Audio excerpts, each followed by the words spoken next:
Obviously, I can't transmit something I don't have.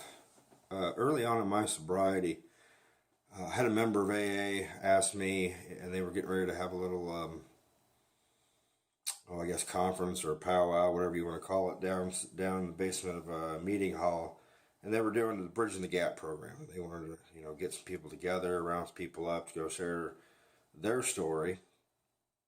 And I don't remember much. This is one of the few things I remember early on was, I think I was about 3 weeks sober.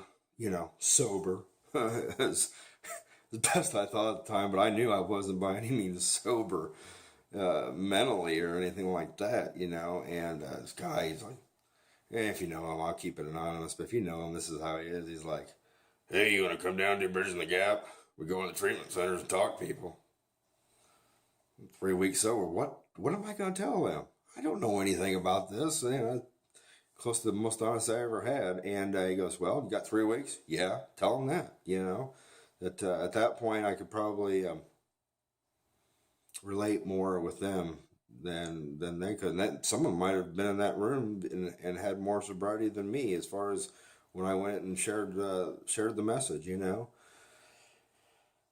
So I went in and did it, and I've done it a lot since, and, depends. The message got a little different, from sharing my story to sharing hope with people. That's what I really want to share with them, and because that's what I found was hope. And I think, we tried to carry this message, and this is the message, It's, for me, it's read the book, do it to the best of my ability, do steps 1 through 9, do to the best I can, do 10, 11, and 12 on a daily basis, and don't drink and drug in between. And some days that's all I don't do is don't drink and drug in between. Some days I have good days, I'm human just like everybody else. Over time I've got to share this program both with men and women. I got the opportunity to sponsor. And again, I had really great sponsors. They were the last two guys I wanted to ever sponsor me, and that's how bad I was. So, you ask God for help, that's what happens. You get it. And, I basically said, help me. And deep down I said, but not these two. And I just knew it was going to be these two. So, remembering what we did is great. Reading the book and finding out what it says to do is very important. I'm not here to be your relationship guru. I don't know. I know what not to do. I'm not here to be your financial backer. Believe me. I live a very humble life at this point, and I'm okay with that. I'm happy, joyous, and free. So why do I need a whole bunch of money, tie me down? Again, I think I talked about this in one of my other ones, but the Joe McHugh book series, Carry This Message, helps me out. Has a lot of interesting tips on really carrying this message, on, learning to call people.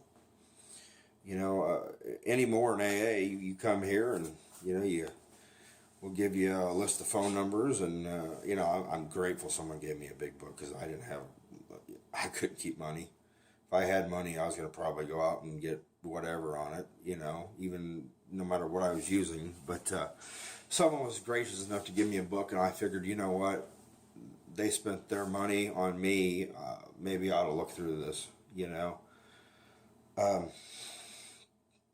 But learning to get someone to call was one of the first things that I had to do, and that I try to teach people. Tell you this is my experience is, of course I got these two guys and well, give me a call every day. Okay. So I text him, did hear back, and I don't know. That's just what I was used to. And so I knew I was going to try something different. He said, call. Okay, I'm going to have to call him. And we started talking, and I know the moment, I know the moment I trusted him was when I said, look, this is what I got going on, but I can't talk to you about it over the phone. I got a pending deal. I don't know what I should say, and I'm really nervous and scared. He goes, don't worry, I understand. You know, they could be out, they could be listening right now, and I don't trust any of them. I was like, well, this is the guy for me, you know? And two, the most important thing here is, you know, when Bill Wilson was in that hotel in Akron, he didn't write letters to people, which would be, I guess, the equivalent of text messaging these days. You know, he could have went to a bar or he started calling people, and that's what he had to do to stay sober that day, and keep calling and calling and calling. You know, I understand people have lives, and that I think the most important thing we can do is call those people back as soon as possible, because you don't know what they're going through on the other end of the phone. They may have a drink in one hand and a handgun in the other, and the fast. I mean, I've been up to my arms in a diaper before, and then have to call somebody back right after. You know, I remember one time, and I realized it was during the day. I mean, I called half my phone list. I think because I was willing to do that, God gave me a freebie.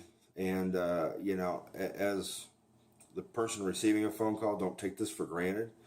But me calling at least a half a dozen people, I took the phone, threw it over, and, you know, just felt God said, look, I got you this time. And I really felt that, you know. I'll give you an example. You know, there was a member who sent me a text the other day, and I hadn't spoke to him in a while, but he's a friend of mine.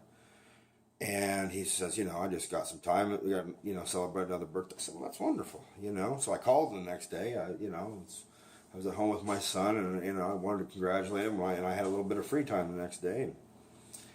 Now, I did have some phone issues, but I am still waiting for the call. That was 5 days ago. You know, I don't know what happened to him. Hope he's not drunk. You know, if he is, well, should have called back. You know, if not, well, I'm sure his sponsor called him back when he needed things. You know, and I've noticed that about people. I was testing a sponsee out, calling him quite a lot, and I'm still waiting back on phone calls. Don't know what to do about that. I mean, I know what I like to do. I can't even sit down and talk to him to discuss this. So, you know.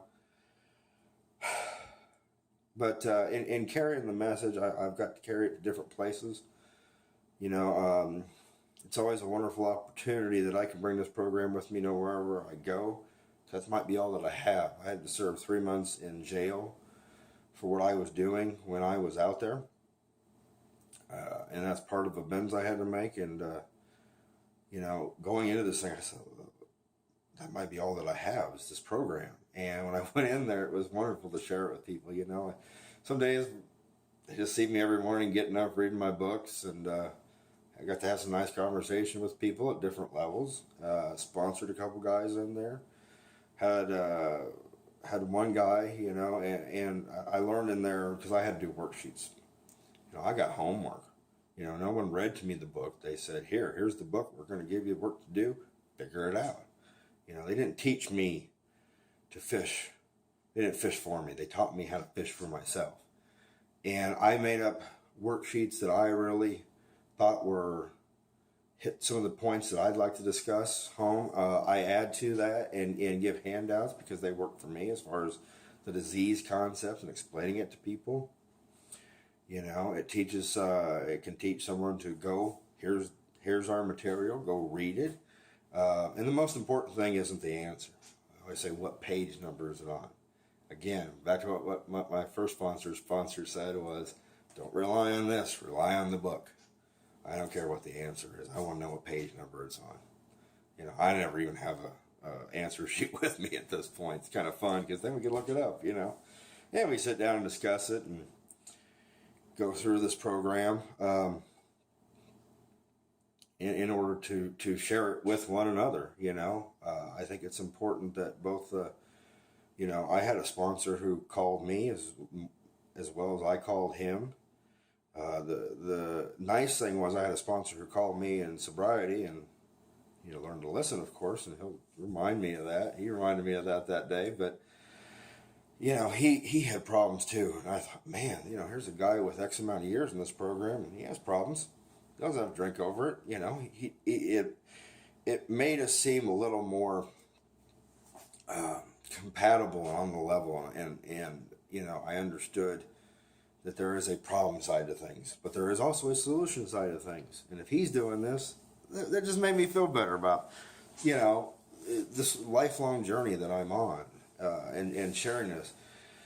I've tried sharing this program with people who didn't want it. I've tried sharing this program with, well, my son's mom who passed away from cancer. I've tried sharing this with people with other afflictions and problems in their lives, in order to produce what I found was a miracle. You know, it was a spiritual awakening and a spiritual experience. Depends on what version of this book you read. You know, if anybody ever tells you the 12 steps haven't changed, well, guess what? They're incorrect. Go do your literature. That's why I always look this stuff up. You know, having had a spiritual experience as a result of these steps, or a spiritual awakening, either one. Sometimes it was a fast deal, and sometimes it was slow, and it's a continual. So there's both sides of it, you know, and that's what I'm continuing to do, is to grow and maintain this whole thing. When I die, I don't want to necessarily leave money to people. You know, I want to teach people to do what I failed to learn in life, and that was fish for myself. That's for me is not only very metaphorical, but actually probably more real than anything, because I do not like to go fishing, and that's a long story in itself. However, for some reason, I guess that was God's purpose in all that going down the way it is, you know. Because like I said, I was, you know, things were handed to me or whatever, you know. And as a sponsor, the best thing we could do is hand somebody the truth. It will set us free. Might piss them off first, but it'll set us free.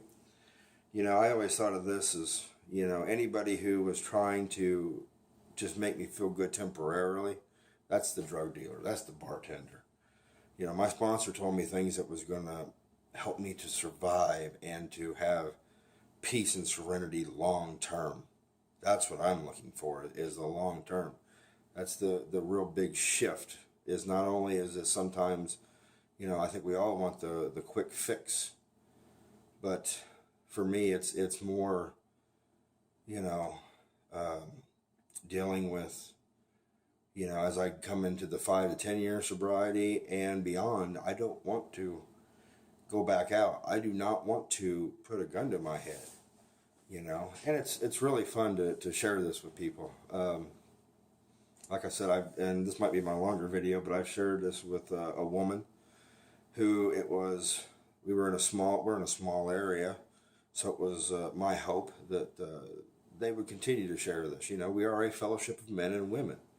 You know, for the first time, I kept it very professional and in a friendship manner, you know.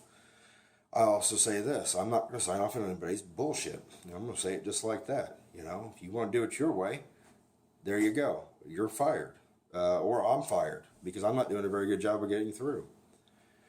And I've done that, you know, and I've seen that actually be benefit to people. You know, I give people a lot of chances, and I've even given people second chances. You know, but don't mistake kindness for weakness, and that's what an alcoholic really wants to do.